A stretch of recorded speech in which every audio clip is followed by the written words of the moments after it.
Well, here we are on Thursday morning, and you can just see the outline of land in the distance there. I zoomed in to show it more clearly, but it's actually looking like that and just about viewable. So Baja is a bit flat just there, but the mountains, there are mountains further back. And interestingly, further down, there's obviously a gap between the mountains, and the wind at times really comes through so fast, 30-35 knots of wind from the coming out towards the sea from the land, from the interior, are not at all uncommon, especially overnight. And we might get a bit of that effect in a day or so, but hopefully we're going to be far out enough that it won't affect us. It's only a short-lived wind that only lasts for a few hours, and as I say, often it is overnight. Then it's coming up to 9 o'clock in the morning here on Thursday, and I'm shortly going to go down and check my fuel, because it will be almost exactly 24 hours since I turned on the engine and got going away from Ensenada yesterday. So a very pleasant day. Again, I'm not exactly into shorts and t-shirt, but it's certainly feeling a lot better than it was further north. And let's go out to sea, fairly standard looking sea, not much swell still, 1 metre, I would say, maybe slightly more, maybe 1.5 metres, so 4.5 feet, not bad at all. The other couple of comments that I meant to make is that, well, firstly, the windscreen here is definitely in need of a clean. When you've got such bright sunshine looking through a window, then you can see every little bit of dust, and that's one of today's jobs, I think, while it's relatively calm. Just clean the windows on both sides. And the other thing, of course, is the wind. We've had very little. It died again completely away overnight.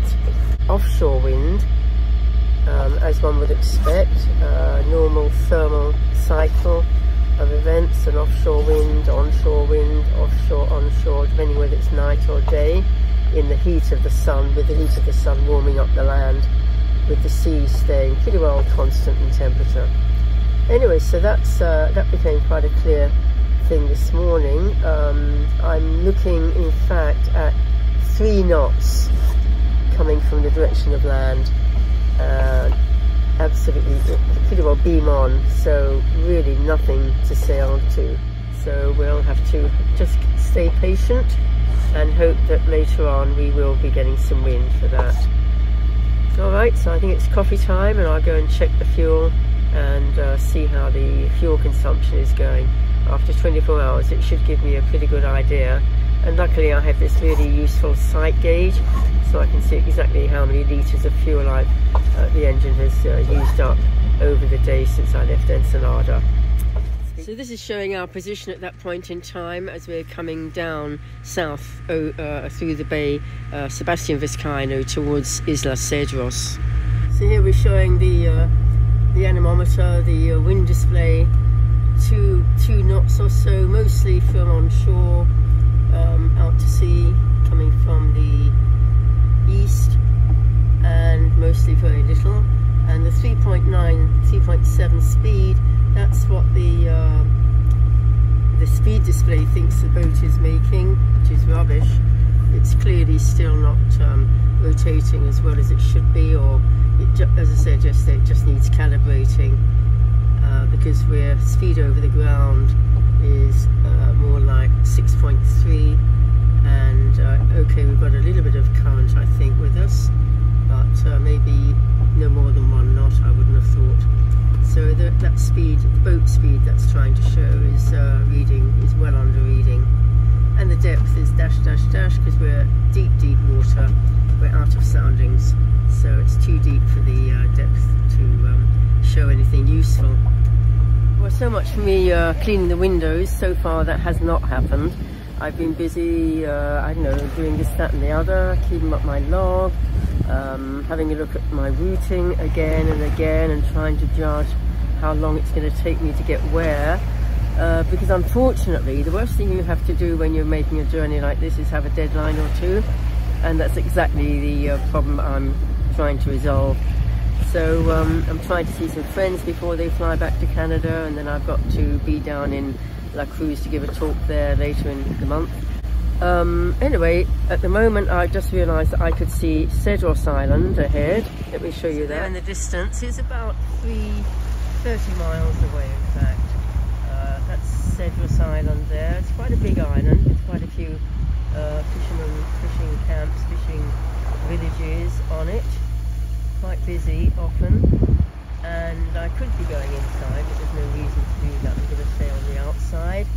And there is actually a little bit closer on the other side, off to starboard rather than off the port, there is a smaller island, San Benito I think it's called. So I'm going to go between the two, and the problem is I want to do that, it'll be dark, what are we, just coming up to 3:30 in the afternoon now, so 30 miles, 5 hours time, something roughly like that, it'll be dark. So realising that I don't want to be anywhere near land and not fully alert, I'm actually going to go down and have a couple of hours sleep, try and catch up on some sleep, ready for being awake a bit this evening. Okay, so that's my present plan. Here you can see the big bay, something's Vizcano I think it is. Anyway, we're headed towards Cedros, the big island down ahead of us to port of us. And as I say, there is this little island, see if I can show that, there we go, which is a little bit closer on our path, and we'll be passing that, keeping that to starboard, going between the two of them to head down to the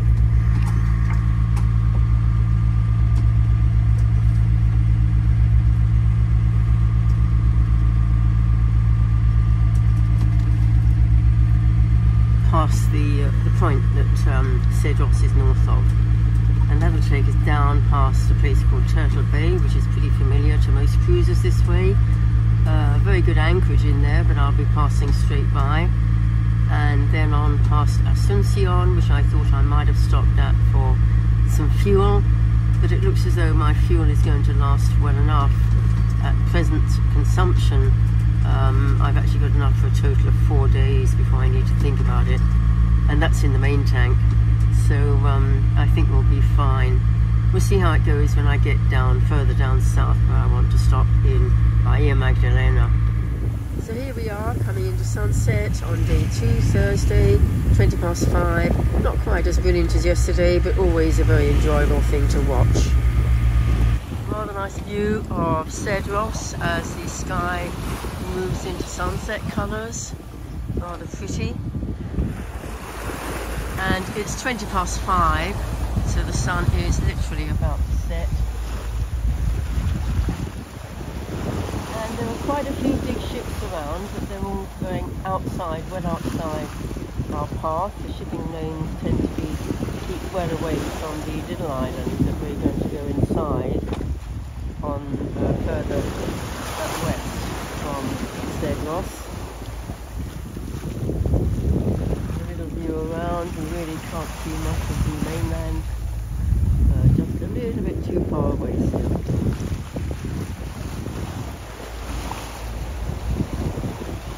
The wind has actually got up a little bit from the north, which is a good direction in a way, that it's not heading us, but on the other hand it is so much astern of us, I'm trying to figure out which side I would need to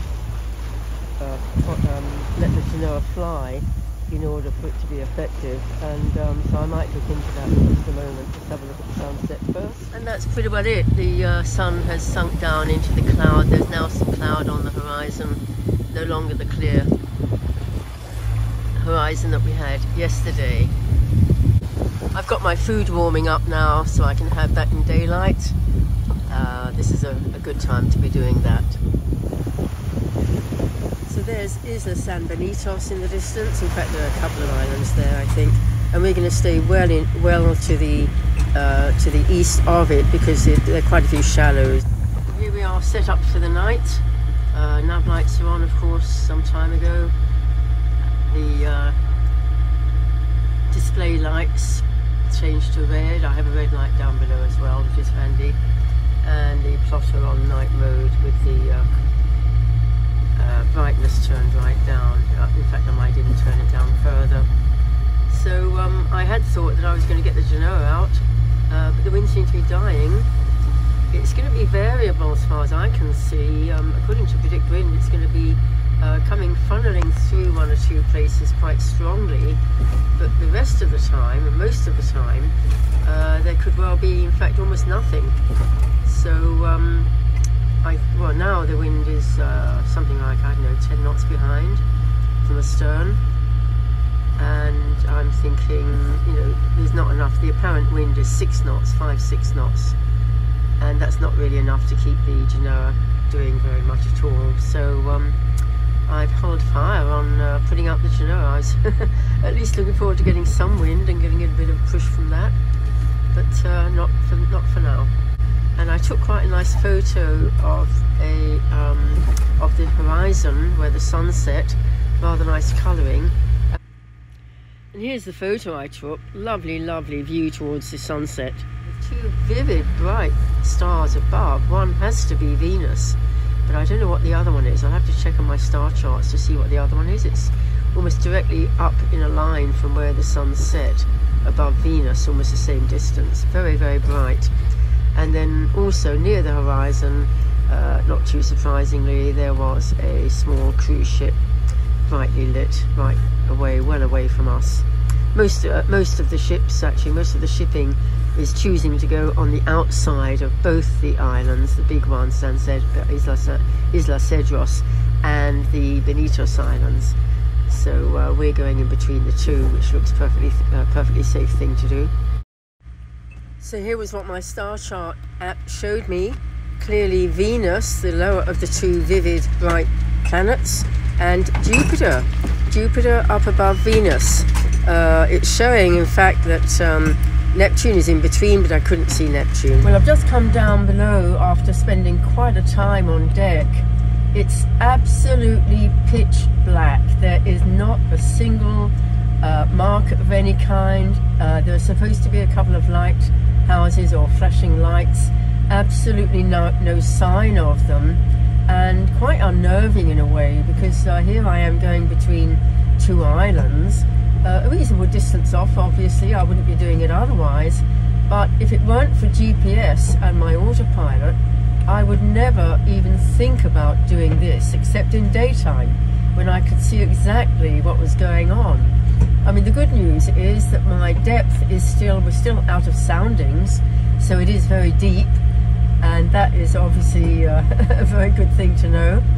And we are keeping our course. The sea, everything is fairly calm and pretty pleasant, in fact, if it weren't for this very worrying pitch black darkness. I can see off to starboard a kind of a low black shapes, if you like, which I presume are where the couple of islands are, which are off to starboard, almost exactly on our beam at the moment.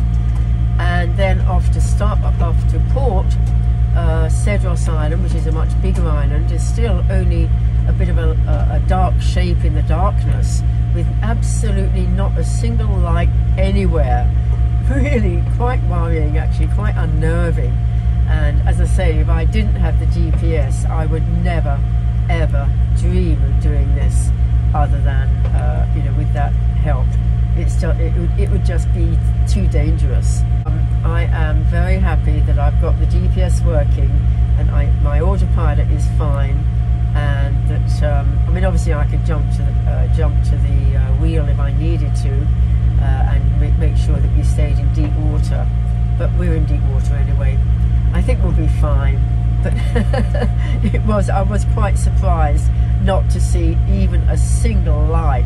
I thought there'd be the odd person, a house or something on the islands. Nothing. Pitch black darkness. But just before 8 in the morning on Friday, and a very different view out from the cockpit. The weather changed, and I thought actually that we'd had rain, but I think we might have simply had a very rough night. The wind got right up to 20 knots, and by 2 o'clock I'd had to get out, and I had the genoa out, and the genoa is still there. We've haven't got 20 knots anymore, although it's still on our port beam. It's down to, I'm seeing 8 knots now on the beam, which will be the true wind. On the beam it reads correctly, the wind display. So very cloudy sky. I say I thought maybe it had rained, but I think the water I'm seeing on the window here is actually maybe just from the seas splashing, because it got pretty rough last night. And I finally got to bed to my bunk about 2 to start a series of short sleeps. And yeah, very different, but we're still motoring. We're motor sailing now. So we've got a 9-knot wind from the land, so in other words from the east. Speed over the ground is just over 6.5 or 6. Yeah, it's just under 6.5 knots, between 6 and 6.5 knots. Deep water, and we can see the land over there. Actually, that's probably where Turtle Bay is, Bahia that I passed by a few hours ago. And here's the spine of the Baja. So rather nice looking cloudy sky. It's not threatening rain at all at the moment, just a very broken white cloud. I definitely could do with some more sleep. And so I'm going to just write up my log. I might jump on the radio, say hello to some radio friends quickly, and then I'll get back to my bunk, I think. You'll have to keep an eye on that genoa though, because the wind is likely to die further. In fact, likely to go back down to nothing, and it could stay that way for some time according to the predicted wind forecast that I've been looking at. So we'll see how the day goes. Good morning to everyone, and from a slightly wet Narida. Yeah, maybe it did rain, it's possible, but somehow I don't think so. Somehow I think it was just the rough seas that were definitely breaking quite a lot as we went crashed into the waves. The waves got up quite big last night, with the wind having got up to 20 knots. It was over 20-25 knots last night. So we made good speed. We were making over 7 knots, going quite nicely. Okay, so I'll get myself organised and write up my log. So here we are, Friday morning, and I'm about to get to my bunk again. I need some more sleep. I didn't get much sleep overnight. The wind has completely died away, and I've furled in the genoa, and we're making not very much. We must have a bit of tide current against us, because we're not making quite the speed that I would have expected. It's just over 5 knots, and we are due south of Turtle Bay by about 20 miles or so, heading down towards Bahia Magdalena, which is the next stop that I'm really looking forward to getting there. And the clouds, well, it's still a fairly cloudy, broken cloud, fairly bright day, no rain in sight, and yeah, I think, as I say, get some rest. I haven't had a coffee yet, so I thought I'd get some sleep first, and then I'll get some coffee when I wake up. So that's the plan for today. Here's the view of the pretty well flat sea, 4 o'clock in the afternoon on day 3. So almost no wind at all.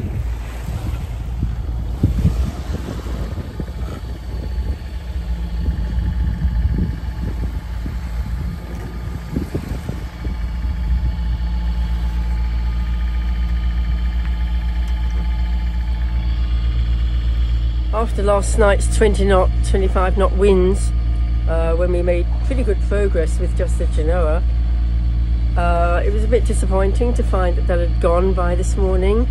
and I had to furl in the genoa.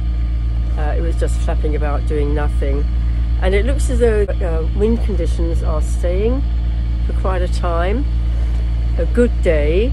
I'm looking at predict wind, and it's showing deep blue, calm seas for a good day until tomorrow evening.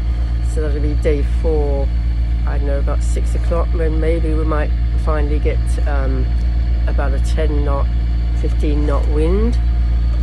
And I was thinking, actually, because with the little wind that we've got, or with the virtually nothing that we've got, it means that we've got a very light headwind, apparently, apparent headwind. And I suddenly realised that that would be perfect, actually, for raising the main.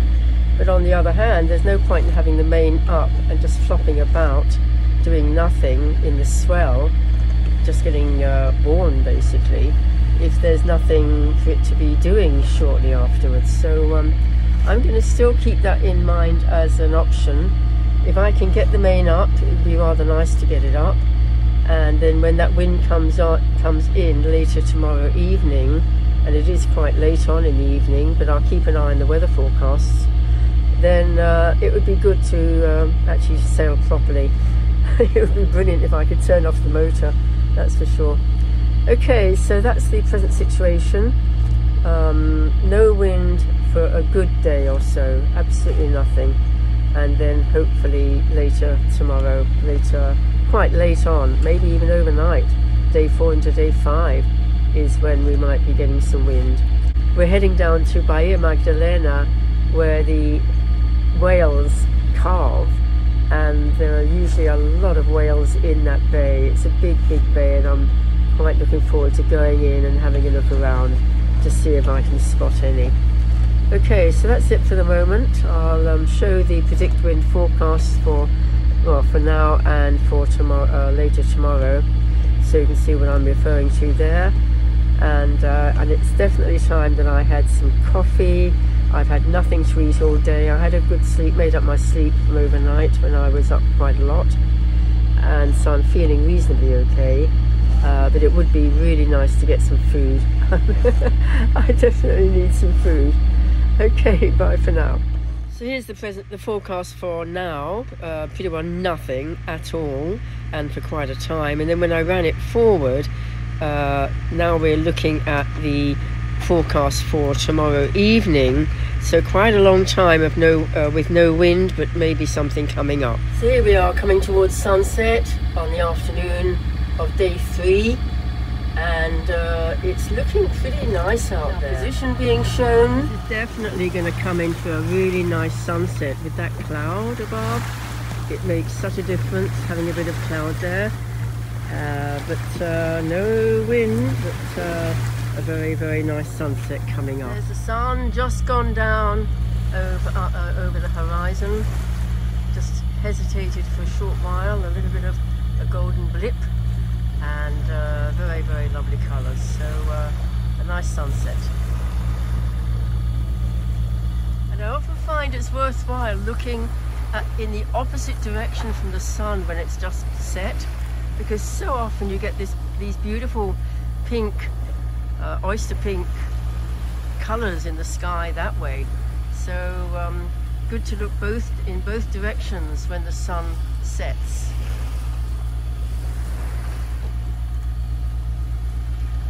And here's the afterglow of the sunset itself.